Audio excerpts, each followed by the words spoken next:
Halo, Assalamualaikum Sobat Ngoceh. Welcome back to my podcast Ngoceh.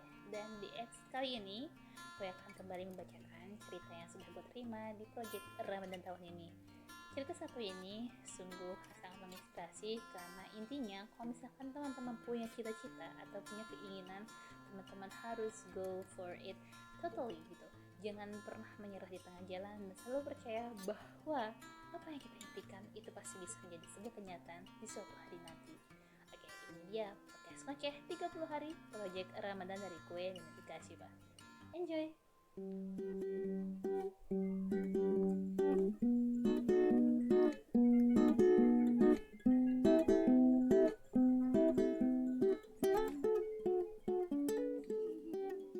Bismillahirrahmanirrahim. Mau cerita ringkasan kehidupan aku dari mulai kecil sampai sekarang usiaku hampir 27 tahun. Mungkin sebagian besar orang mengenal aku sekarang adalah orang yang melihat dari sisi sukses aku aja. Yang mereka tahu semua rencana yang aku buat bisa tercapai dan berjalan dengan baik. Ya, aku akui sebagian besar emang rencana aku terwujud.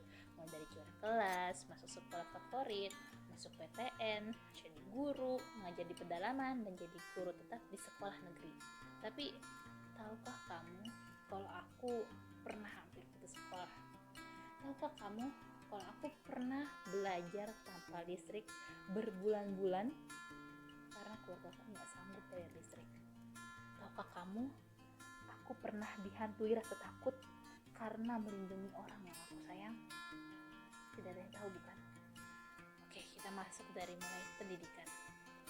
Mari kita masuk ke salah satu sisi kehidupanku. Aku takut sekali gelap.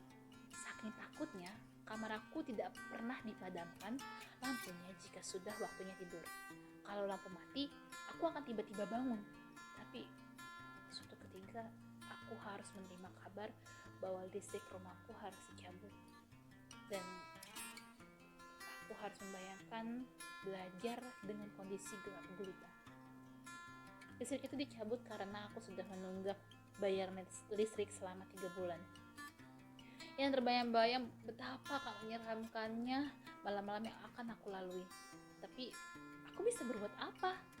Aku masih kecil untuk ikut campur urusan orang dewasa. Mulailah aku belajar berteman dengan gelap. Aku memang bukan anak yang pandai, tapi aku suka sekali belajar. Setiap malam aku selalu belajar, ada ataupun tidak ada PR. Tapi semenjak di rumah tidak ada listrik, aku mengatur jam belajarku. Sepulang sekolah sampai menjelang maghrib, aku harus menyelesaikan tugas dan belajar. Setiap sebelum tidur, aku akan menyalakan senter sampai mata terpejam dengan sendirinya. Awalnya memang sangat sulit, tapi lama-lama kau terbiasa. Kadang kalau aku belum menyelesaikan PR-ku di sore hari, pada malam harinya aku akan melanjutkan mengerjakan PR dengan ditemani cahaya lilin. Mungkin itu rasanya hidup di zaman 70-an kali ya. Aku merasakannya di tahun 2005, di saat listrik sudah melimpah di mana-mana. Di saat aku harus belajar supaya lulus general test, sebutan UN SD pada zaman dahulu, dan bisa masuk sekolah favorit. Aku menjalani kehidupan seperti itu selama berbulan-bulan, sampai orang tuaku mempunyai uang untuk memasang listrik kembali. Kelas 6 SD, 3 tahun belakangan prestasiku meningkat. Aku masuk 3 besar, bahkan jadi juara kelas. Aku mulai terkenal di kalangan orang tua teman-temanku yang sebagian besar adalah orang kaya. Aku mulai berani merajut mimpi, masuk sekolah favorit, kuliah, dan jadi guru. Aku yakin dengan latihan dan tryout selama ini, aku pasti bisa masuk ke sekolah yang aku inginkan. Kalau anak-anak lain merasa tidak yakin akan dapat hasil yang bagus setelah ujian, aku tetap merasa yakin, merasa tidak akan mendapatkan hasil yang jelek. Aku tetap merasa yakin aku bisa lulus dengan hasil yang baik. Ya, aku pulang dengan perasaan lega dan bangga karena bisa mengerjakan soal dengan baik. Aku cerita dengan semangatnya ke keluargaku tentang apa yang aku alami hari itu. Menjelang pengumuman hasil ujian, untuk pertama kalinya, Mama ngajak aku ngobrol dengan serius. Mama bilang, "Dek, maafin Mama ya, kalau kamu lanjut SMP-nya tahun depan, bagaimana? Kalian tahu rasanya seperti apa?" Seketika tenggorokanku rasanya kering sekali. Mata rasanya perih, dada rasanya bergemuruh, tapi mulut seperti terkunci. Kalimat-kalimat selanjutnya terdengar seperti samar-samar. Aku sibuk dengan pikiranku sendiri. Mimpi yang baru saja kubayangkan seperti langsung disadarkan untuk dihentikan. Ya, sebenarnya ini bukan masalah. Aku tetap bisa melanjutkan sekolah, hanya perlu menunda 1 tahun. Tapi pikiranku berkata, aduh, apa kata orang? Anak paling pintar dengan hasil ujiannya bagus, tidak bisa melanjutkan sekolah. Kasihan. Kondisi perekonomian keluargaku lagi buruk waktu itu. Kami hanya punya uang untuk membiayai 1 anak ke tingkat selanjutnya. Dan yang akan dikorbankan adalah aku. Alasannya karena aku paling kecil. Dan aku tidak akan terlalu malu kalau harus menunda sekolah. Aku bisa jawab apa selain tersenyum dan menunduk. Setelah perbincangan itu, rasanya tidak semangat untuk berbuat apapun.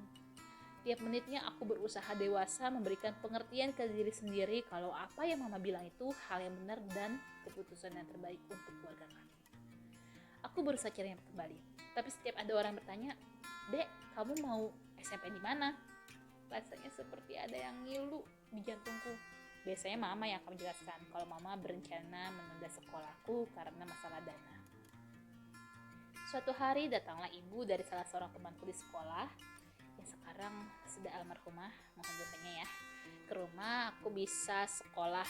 Aku biasanya memanggilnya Mamah Adam. Suatu hari datanglah ibu dari salah seorang temanku di sekolah. Sekarang beliau sudah almarhumah, jadi mohon doanya ya. Dia datang ke rumah dan biasanya aku memanggilnya Mamah Adam. Biasalah ngobrol antar ibu-ibu, hal yang wajar untuk menanyakan aku akan lanjut di mana. Lalu mama menjawab seperti biasanya dengan segala kejujurannya. Beliau terlihat kaget mendengar jawaban mama. Loh, gak bisa bu, anak ibu kan pinter, anak ibu tuh harus sekolah. Mama bilang, iya dia ke sekolah, tapi tahun depan. Uang saya gak cukup, dia jawab. Gak, pokoknya anak ibu harus sekolah, nanti saya yang akan carikan jalan. Mendengar perbincangan itu, aku ada kebahagiaan tersendiri gitu untuk aku. Tapi di sisi lain, aku juga gak mau ngerepotin orang.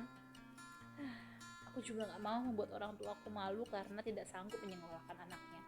Entahlah, waktu itu aku hanya diam.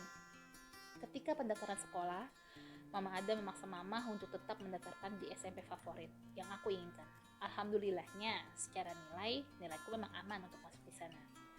Mama Adam, ini gimana kalau beneran keterima? Saya beneran gak ada uang, kata Mama. Udah, daftar aja, kata Mama Adam yang menemani mamaku untuk mendaftarkan aku. Sampainya di rumah, Mama Adam bilang kalau beliau sudah melakukan penggalangan dana ke orang tua murid teman sekelasku supaya aku bisa lanjut sekolah. Dari hasil pengumpulan dana, beliau membelikan seragam, tas, buku, sepatu, dan memberikan sejumlah uang tunai ke Mama. Aku lihat Mama nangis menerima semua itu. Belum selesai sampai di situ, mereka bersedia untuk membelikan semua paket dan LKS yang aku butuhkan. Beliau bilang, anak ibu layak untuk dapat semua ini.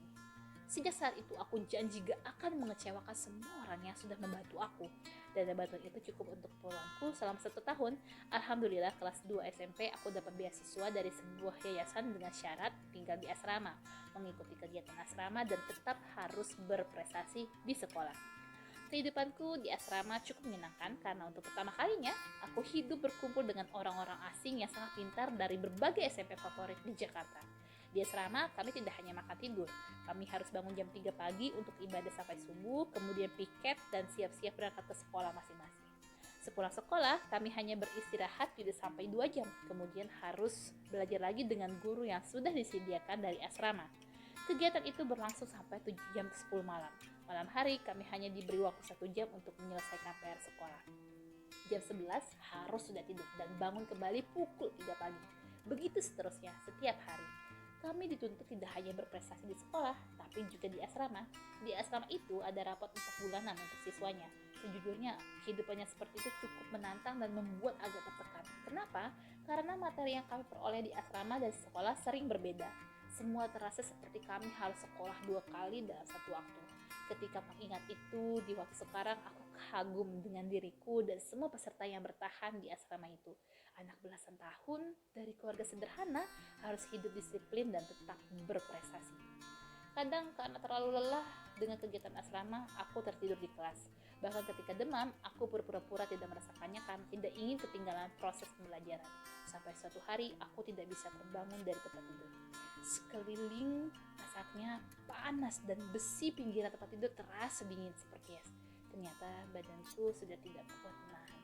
Aku sakit dan dirawat di rumah sakit selama 1 minggu.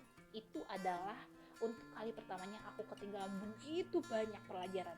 Tapi aku selalu bilang kepada diriku, apapun akan kulakukan supaya bisa bertahan di sekolah tanpa harus menjadi beban keluarga. Alhamdulillah, beasiswa itu bertahan sampai aku lulus SMP. Di asrama itu menyediakan fasilitas konseling. Mereka mendatangkan psikolog untuk memantau keadaan kami. Hampir semua peserta di sana ternyata merasa tertekan dengan tuntutan yang ada. Walaupun aku terlihat biasa saja, tapi berdasarkan hasil konseling, aku pun sebenarnya dalam kondisi tertekan, bahkan cenderung kritis. Secara psikologis, aku tidak pernah menunjukkan ekspresi aku gitu. Aku tidak menunjukkan ekspresi apapun dan bercerita apapun kepada siapapun. Ya, seperti itulah aku. Senang, sedih, kesal, marah, lelah, atau apapun yang aku rasakan, aku hanya akan diam dan datar. Masuklah ke masa kuliahku. Tahun 2011, bagi siswa SMK tidak mudah untuk bisa masuk ke PTN. Aku merasakan perjuangan itu. Di saat teman-teman lain sibuk latihan soal-soal UN, aku sendiri yang membawa bank soal untuk masuk PTN. Dulu masih aneh jika siswa SMK tidak berkeinginan untuk bekerja, ya kan? Karena biasanya yang masuk SMK itu memang yang mau kerja, melainkan untuk kuliah. Di saat siswa lain merasa lagi karena UN udah kelar dan tinggal tes kerja aja, aku masih berkutat dengan buku-buku tebal kumpulan soal masuk PTN. Sebenarnya saat itu aku juga mengikuti tes seleksi kerja di salah satu perusahaan dan sudah dinyatakan lolos untuk ke tahap wawancara. Selain itu aku juga iseng mencoba daftar di salah satu sekolah tinggi keuangan negara dan alhamdulillah lolos juga untuk tes selanjutnya. Tapi hatiku masih sangat mendambakan untuk menjadi seorang guru. Pekerjaan yang menurutku bayarannya bukan hanya di dunia tapi juga di akhirat. Bayangkan betapa banyak amal yang bisa kita lakukan melalui anak-anak murid. Bayangkan suatu saat nanti ada salah satu tangan murid yang akan menarikmu ke surga. Masya Allah, indah ya? Ya, kata orang, hasil tidak akan mengkhianati usaha. Dan benar saja, alhamdulillah pada tahun 2011 aku lulus dan diterima di perguruan tinggi negeri. Ya, itulah teman-teman ceritaku dari mana aku mulai bercerita di masa-masa SD saat aku kesulitan bahkan terancam putus sekolah, dibantu dengan lingkungan sekitarku, lalu aku masuk ke sebuah asrama di mana aku benar-benar merasakan bagaimana tertekannya saat anak belasan tahun dituntut ini itu seperti sekolah 2 kali, lalu masuk SMK dan belajar secara pribadi untuk bisa masuk ke PTN dan alhamdulillah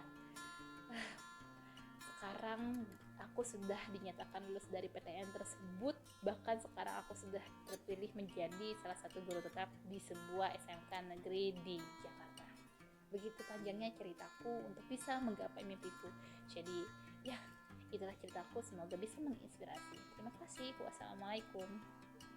Well, itu dia teman-teman. Jadi ini adalah cerita tentang bagaimana seseorang benar-benar mengalami lika-liku kehidupan gitu kan, banyak jatuh bangunnya gitu kan, tapi dia tetap semangat. Jadi saat kita mengejar mimpi kita, memangnya pasti adalah cobaan atau kerikil-kerikil, bahkan mungkin batu-batu besar untuk bisa membuat kita ya udah nyerah aja, nggak usah lanjutin perjuangan lo, udah lepasin aja mimpi lo. Pasti selalu ada seperti itu, dari mulai masalah ekonomi ataupun bahkan masalah omongan orang lain gitu kan. Tapi kembali lagi kepada diri kita sendiri, seberapa besar lo ingin mewujudkan mimpi tersebut.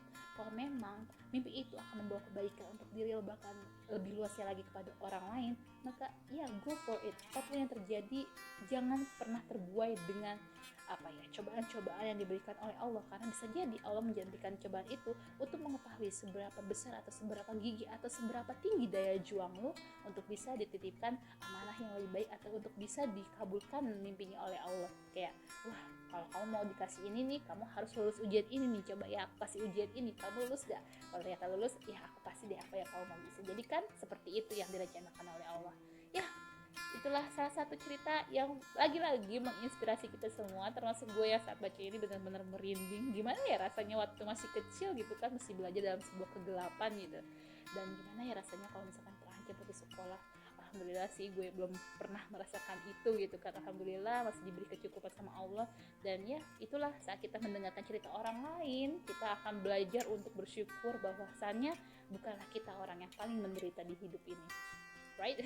Oke, sobat ngoceh, itu aja untuk episode kali ini. Cerita Move Up kali ini benar-benar menginspirasi, sama seperti dengan cerita-cerita sebelumnya dan cerita-cerita yang akan gue bacakan nanti. Thank you so much for listening, dan jika teman-teman merasa konten ini bermanfaat, jangan lupa bantu share di IG dengan tag gue Ninetnia18. Dan untuk teman-teman yang nonton ini di YouTube, jangan lupa bantuannya untuk like dan komen video ini plus subscribe YouTube channel Ninetnia. Untuk teman-teman yang dengerin ini di Spotify, bantu untuk follow podcast bantu follow Spotify gue di podcast ngoceh. Oke, itu aja untuk episode kali ini. Thank you so much for listening. Mohon maaf jika ada yang salah. Bye bye. Wassalamualaikum.